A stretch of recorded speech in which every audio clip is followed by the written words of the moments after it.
This afternoon, I met with the local fishing captain, Captain Josh Bodenheimer, a day after he met with President Obama. Captain Bodenheimer was one of 5 fishermen who got to meet the president yesterday, and today he took us out on his boat, the Super Strike, which he runs here out of Venice. We took a look at what's at risk in what many people say is some of the best, if not the best, sport fishing grounds anywhere in this country. So this is a 32-foot charter vessel. You've been doing this for 7 years. If this spill, if this disaster is as bad as it's going to be, what do you feel like your options are? What are you going to do if you can't do this? Try not to even think about it at this point. I guess some sort of oil cleanup in the meantime, but I really don't want to, or have I ever had to think about doing anything else. It's what I've been doing. This is all I thought I'd be doing until I wasn't doing anything anymore. This is all I want to be doing. And that's a big thing that we're all concerned with, is being forced to change our lifestyle and being not able to do the things that we love to do and that we're lucky enough to call a job. Yeah. In terms of the prospects here, you think about a landscape like this, which is the type of landscape that could be inundated with oil if the spill goes the way they think it's going to be. It's this type of marshland that's going to get hit first. If that happens, I mean, I can't imagine being out there trying to clean that right now if there was oil there. I try to imagine how long a disaster like this affects the fishery once that stuff comes ashore. Is there any way, I mean, is it the sort of thing that can effectively be cleaned? Does the fishery die indefinitely? How long does nature take to clean something like that up? Basing off what you can read about the Exxon Valdez, I mean, there's still thousands of gallons of oil that show up there. And that's a big worry that we all have. How are they going to get all this oil out? Yeah. Is there even a chance to get all the oil out? And how much oil will be left behind if and when it starts getting into our coastline? This isn't going to be one of the areas that's first affected by it. Yeah. Yeah, but we don't have a solid coastline. All of these coastal marshes that we have are all interconnected. Yeah. So if we start getting oil back up in our marshes, there's no telling where it's going to turn up and how and when we would ever find it. In terms of the options that they've got right now for how to deal with this, I don't even want to call it a spill, because it's not like it's a confined thing that's spilled. It's a flow. Yeah. Charlie Chris today or yesterday called it an underwater volcano of oil, because it's not stopped. But in terms of the options that they've got for stopping it right now, they're talking about trying to cap it and sort of vacuum the oil up to the surface.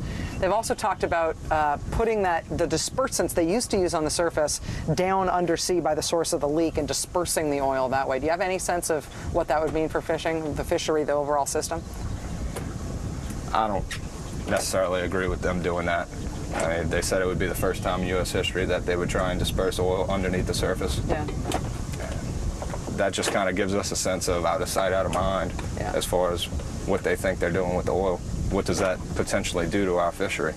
Having that much oil settling on the bottom, moving around, ruining the entire shrimp and crab industry.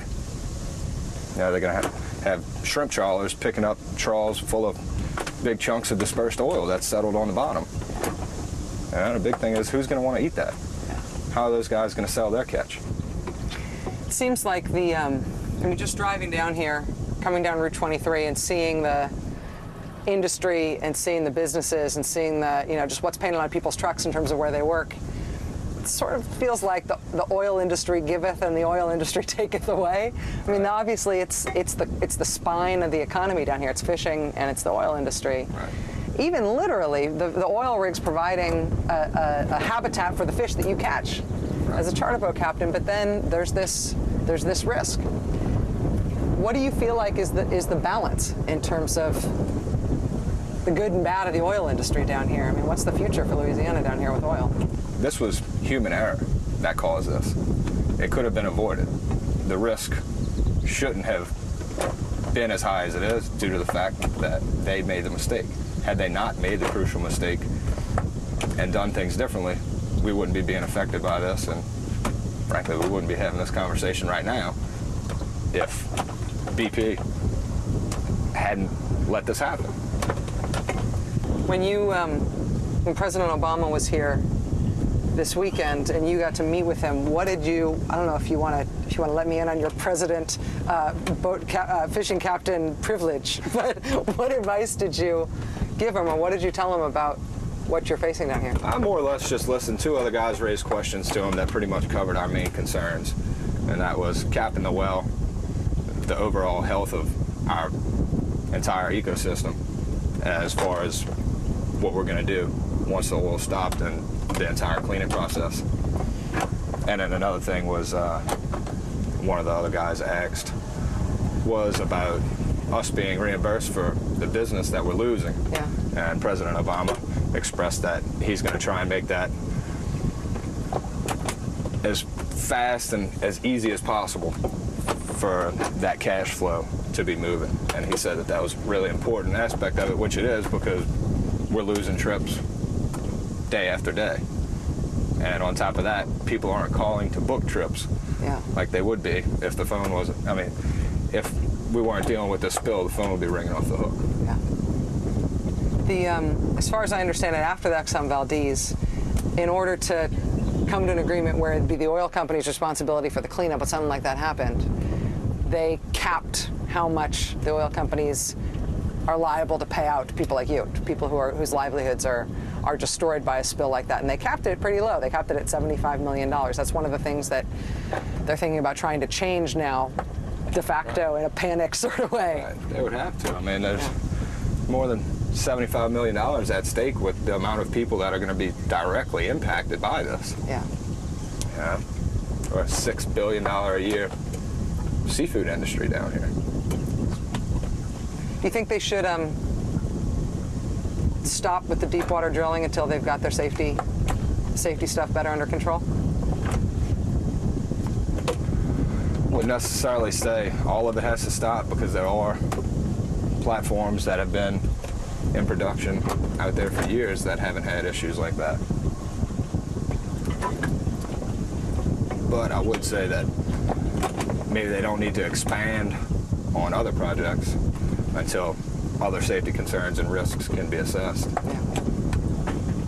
Captain Josh Bodenheimer on the Super Strike. I'm very happy to hear that you have a charter tomorrow. Yes, ma'am. So am I. Where are you going to go? Deep into the Gulf. What are you hoping to catch? Tuna. I'm not only happy that you have that charter for your business, I'm really jealous that I'm not on it. And I hope it goes well for you. Stick around. Come on with us. Well, maybe if I quit my job and don't have other responsibilities. If I show up tomorrow, I've been fired, but I'm happy to be with you. There you go. Thanks a lot, Jim. It's a pleasure. Appreciate it. The environmental damage being inflicted on the Gulf of Mexico is not just to the fishing industry. This oil spill could change everything about the ocean right behind me here. Larry Schweiger from the National Wildlife Federation joins us next. We are live in Venice, Louisiana. Please do stay with us.